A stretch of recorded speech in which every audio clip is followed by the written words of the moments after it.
जय हिंद। अब हम समझते हैं इनपुट डिवाइस और आउटपुट डिवाइस।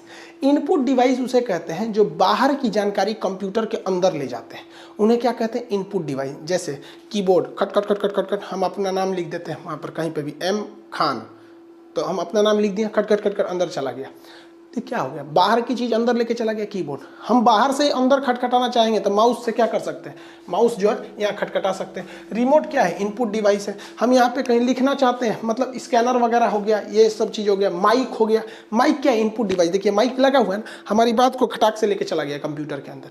तो जो बाहर की चीजों को अंदर ले जाता है क्या हो जाता है, इनपुट डिवाइस। कैमरा क्या है, इनपुट डिवाइस, हम बाहर हैं, हमको लेके चला गया अंदर। Mic input device. स्कैनर, आप अपना फोटो स्कैन कराते हैं, आधार कार्ड स्कैन कराते हैं, स्कैनर इनपुट डिवाइस। समझ आ गया कि नहीं। जॉयस्टिक, जॉयस्टिक जो था ना पहले गेम वोम खेलने के काम में आता था, घुमाने उमाने के काम में आता था जॉयस्टिक। आज भी अल्ट्रासाउंड में ना अराउंड जॉयस्टिक का यूज होता है, वो लोग करते हैं लोग। तो ये सारी चीज़ें जो बाहर की चीज़ों को अंदर ले जाती हैं उन्हें हम लोग क्या कहते हैं, इनपुट डिवाइस। आप अक्सर इनपुट डिवाइस देखते होंगे। जैसे आप देखिए, आप ये मशीन स्वाइप करते होंगे तो आपके एटीएम की जितनी जानकारी है ये अंदर लेके चला गया। तो ये जो स्वाइप मशीन है, ये पॉइंट टू सेल इसे कहा जाता है। तो ये जो होता है ये एक इनपुट डिवाइस है। आप क्विक रिस्पॉन्स कोड जिसे क्यूआर कोड कहते हैं, ये बड़ा सिंपल होता है, इसे जनरेट करना भी बड़ा आसान होता है। तो इनसे ऐसे छिड़क दीजिए, ऐसे छिड़क देंगे तो क्या होगा, जनरेट हो जाएगा। इतना रहो ऐसे छिड़क देंगे तो कंप्यूटर ऐसे फुचुर फुचुर छिड़क देता है, तो क्विक रिस्पॉन्स कोड बन जाता है जिसे क्यूआर कोड कहते हैं। तो क्यूआर कोड रीडर ये जो मशीन है ये इनपुट डिवाइस है, इसको कहाँ ले जा रही है, अंदर। चाहे वो बार कोड रीडर हो, देखिए ये बार कोड को लेकर चला जा रहा है। आपका फिंगरप्रिंट का जो मशीन होती है वो भी एक इनपुट डिवाइस है। आपका फिंगर बाहर है, आपके फिंगरप्रिंट को लेकर अंदर चली गई तो वो क्या हो गई, इनपुट डिवाइस। स्कैनर, आधार कार्ड में देखते हैं अखिया स्कैन कर लिया जाता है, तो स्कैन करके अंदर ले जाने वाले को क्या कहते हैं, इनपुट डिवाइस। तो जो जो बाहर की जानकारी अंदर ले गया उसे कहा जाता है इनपुट डिवाइस। इनको याद रखिएगा, क्वेश्चन पूछेगा इस सबसे। अब बात करते हैं आउटपुट डिवाइस। वैसा डिवाइस जो कंप्यूटर के अंदर की चीज़ों को बाहर दिखा सकता है उसे क्या कहते हैं, आउटपुट डिवाइस। जैसे स्क्रीन, मॉनिटर अंदर की चीज़ को बाहर दिखा सकता है। जैसे हम आपको दिखा सकते हैं, अभी हम आपको चाहें तो आलिया भट्ट को दिखा सकते हैं। देखिए ये स्क्रीन ही तो आपको दिखाया है। ये कौन हीरोइन, कंगना रनौत बाहर दिख गया, ट्विटर बाहर दिख गया। तो जो डिस्प्ले होता है जिसे आप मॉनिटर या स्क्रीन कहते हैं, ये अंदर की चीज़ों को क्या कर सकता है, बाहर दिखा सकता है। अगर आप एयरफोन को देखिएगा या लाउड स्पीकर को देखिएगा तो वो एक आउटपुट डिवाइस है। गाना आपके कंप्यूटर के मेमोरी में है, वो उसको एयरफोन के थ्रू या लाउड स्पीकर के थ्रू क्या कर रहा है, बाहर फेंक रहा है, तो बाहर कर रहा है, output device. Printer output device, print कर करके फेंक रहा है। प्रोजेक्टर आउटपुट डिवाइस है, प्रोजेक्ट करके क्या कर रहा है, बाहर फेंक रहा है।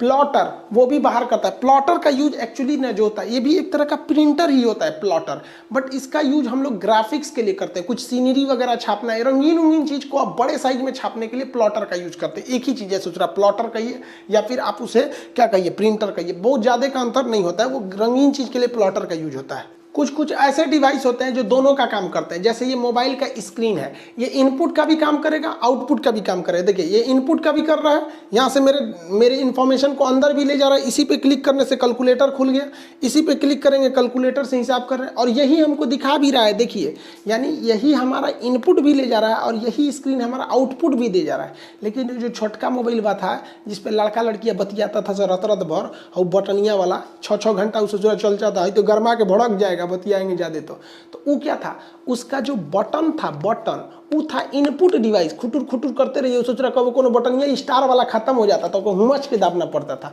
हमारा भी ये सोचा 2016 का मोबाइल है, इसका कैंसिल बटन वाला नहीं काम करता, हुमच के दाबना पड़ता है। तो ये क्या होता था कि जो बटन होता था वो इनपुट था, जो स्क्रीन था और जो स्पीकर था वो क्या था, आउटपुट था। तो ये मोबाइल दोनों में आ जाएगा आपका। ये जो आजकल एक स्कैनर वाला आ गया है, स्कैनर वाला मतलब ऐसा प्रिंटर आ गया है जो स्कैन करता है, ऊपर से स्कैन भी कर सकता है, यानी इनपुट डिवाइस है, और यहाँ से प्रिंट के भी भेज सकता है। वो कैसा हो जाता है, आउटपुट डिवाइस।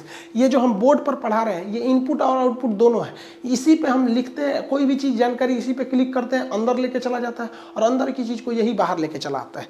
तो इनपुट और आउटपुट। लेकिन अगर आप एक चीज़ ध्यान दीजिएगा ना तो आप इसमें एक गौर करेंगे कि ससुरा ये माउसवा से, ये माउसवा पकड़ के अगर हम यहाँ क्लिक करेंगे कि कार का फोटो दो, तो ससुरा माइकवा से क्लिक करेंगे फोटो दो, तो ये फोटोवा ये प्रिंटरवा से फेंक देगा।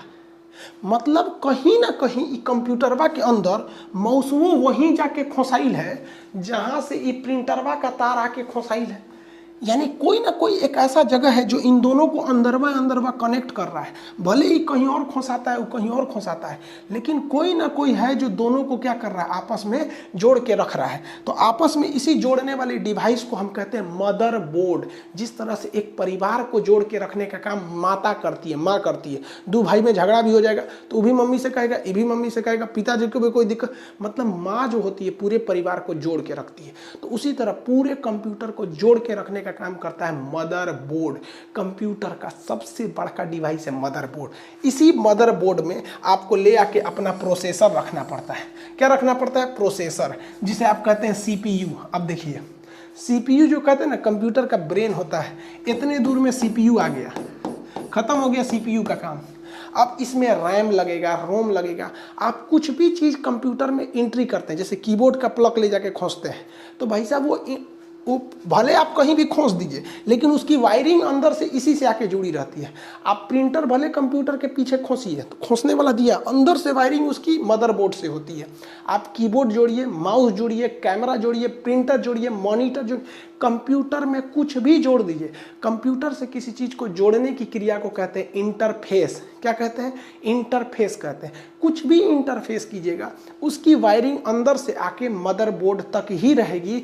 अगर किसी की सप्लाई मदरबोर्ड से कट गई, जैसे मान के चलिए कोई कीबोर्ड की सप्लाई आई थी इस रास्ते से मदरबोर्ड में, यहाँ से सप्लाई कट गई, तो कीबोर्ड में कोई खराबी नहीं है भैया, मदरबोर्ड तक सिग्नल नहीं पहुंच रहा है। यानी आपका कंप्यूटर में कुछ भी हो जाए, उनको आना कहाँ तक है? मदरबोर्ड तक है। आना कहाँ तक है? मदरबोर्ड तक है वो वहाँ पे। तो अगर आप कंप्यूटर का ब्रेन कहते हैं सीपीयू को, तो मदरबोर्ड को क्या कहिएगा? हमारे हिसाब से जिस तरह से देश की एक राजधानी होती है ना, उसी तरह पूरे कंप्यूटर का राजधानी है मदरबोर्ड। यहीं पर आपका हार्ड डिस्क लगता है, यहीं पे एसएसडी लगेगी, यहीं मेमोरी कार्ड लगेगा, लेकिन ये रहता है अंदर है, ये अंदर रहेगा, दिखेगा भले नहीं, लेकिन ये रहता कहाँ है? अंदर रहता है। अब आप मान के चलिए, आप इसके पीछे खोसते हैं ना कुछ भी, जैसे यहाँ खोस दीजिए, यहाँ खोसिए, यहाँ खोसिए, तो यहाँ पीछे से बहुत ज़्यादा खोसने का जगह रहता है, या सीडी चला दीजिए, तो अंदर मदरबोर्ड से ही सबकी कनेक्शन रहती है। मदरबोर्ड ही हर चीज़, हर एक पोर्ट, जो जितने भी पोर्ट्स होते हैं, सबका कनेक्शन मदरबोर्ड से ही रहता है। मदरबोर्ड खराब, कंप्यूटर खत्म। तो लोगों को लगता है कि भैया सीपीयू सबसे बड़ा डिवाइस है। तो जो सीपीयू सबसे बड़ा डिवाइस है, यहाँ पे देखो, इससे जो है सीपीयू कितना बड़ा डिवाइस है, यही है मदरबोर्ड का हिस्सा। इसलिए मदरबोर्ड पर वर्क इतना ज़्यादा होता है कि मदरबोर्ड हीट हो जाएगा तो इसके जो प्लेट होते हैं, पीसीबी प्रिंटेड सर्किट बोर्ड, ये सिलिकॉन के बने होते हैं, वो गल जाएंगे और एक दूसरे से सट जाएंगे, क्योंकि दोनों में दूरी बहुत कम होती है। और अगर सट गए ना तो शॉर्ट सर्किट हो जाएगा। अगर आप देखेंगे, अगर दोनों में सट गए सब ये आपस में, तो बहुत तेज शॉर्ट सर्किट होगा। देखिए कितनी कम दूरियाँ हैं इनकी। अगर गर्मी होगा तो ये फैलेंगे, अब फैल के सट जाएंगे, तो ये क्या हो जाएगा? Short circuit. तो इसी गर्मी को कम करने के लिए एक फैन लगा दिया जाता है इसके अंदर। आप देखिएगा पंखाओं का, उसके अंदर पंखा चलते रहता है। इसलिए कभी भी लैपटॉप को चलाते वक्त किसी तकिया या ऐसे चीज़ पे नहीं रखना चाहिए कि उसके फैन से हवा बाहर ना निकल जाए। उसे सॉलिड चीज़ पे रखना चाहिए ताकि हल्का गैप बना रहे और हवा बाहर निकलते रहे। जिस तरह से इंटेल कंपनी प्रोसेसर बनाने के लिए फेमस है, उसी तरह से गीगाबाइट नामक कंपनी मदरबोर्ड बनाने के लिए फेमस है। अलग अलग कंपनियाँ आती हैं मदरबोर्ड के लिए भी। साथ इनपुट आउटपुट भी समझ गए, सॉफ्टवेयर भी, मदरबोर्ड भी समझ गए। अब आता है मेमोरी यूनिट। मेमोरी अपने आप में एक बड़ा सा चैप्टर है। अब रेलवे एग्जाम में आपको ये पूछेगा ही, क्योंकि आपको पता है 2 से 3 क्वेश्चन आपके कंप्यूटर से रहेंगे जिसमें मेमोरी से क्वेश्चन जरूरी रहता है। एक होता है रीड ओनली मेमोरी, जिसे रोम कहते हैं। एक होता है रैम होता है। पहले फ्लॉपी यूज होती थी, बाद में आपका हार्ड डिस्क आ गया यहाँ पर। अब हार्ड डिस्क के बाद अब क्या गया है? SSD आ गया है सब। हार्ड डिस्क सोचा थोड़ा लो काम करता है, धीमा, और फुट टूट गया तो सोचा सारा डाटा लॉस हो जाता है, जबकि उसकी जगह पे SSD आते हैं। SSD ज़्यादा अच्छे रहते हैं सब। अब हम दोनों यूज करते हैं। जो फालतू चीज़ें रहती हैं, जैसे स्टोरेज वाला काम, हम इसमें डाल देते हैं, और जो प्रोसेसिंग का काम रहता है, जैसे मान के चलिए कोई रेंडर निकालना हुआ, ये सब चीज़ें, तो उसको SSD में रखते हैं। SSD फास्ट होती है, वो स्लो होती है। फिर पेन ड्राइव को किस में रखते हैं? Primary memory, secondary memory, tertiary memory, ये सब चीज़ें मेमोरी डिवाइस की होती हैं सब। इसमें एक क्वेश्चन आएगा, इसको नेक्स्ट क्लास में बताएंगे कि मेमोरी डिवाइस के क्वेश्चन कैसे आते हैं सब। मिलेंगे नेक्स्ट क्लास में। जय हिंद।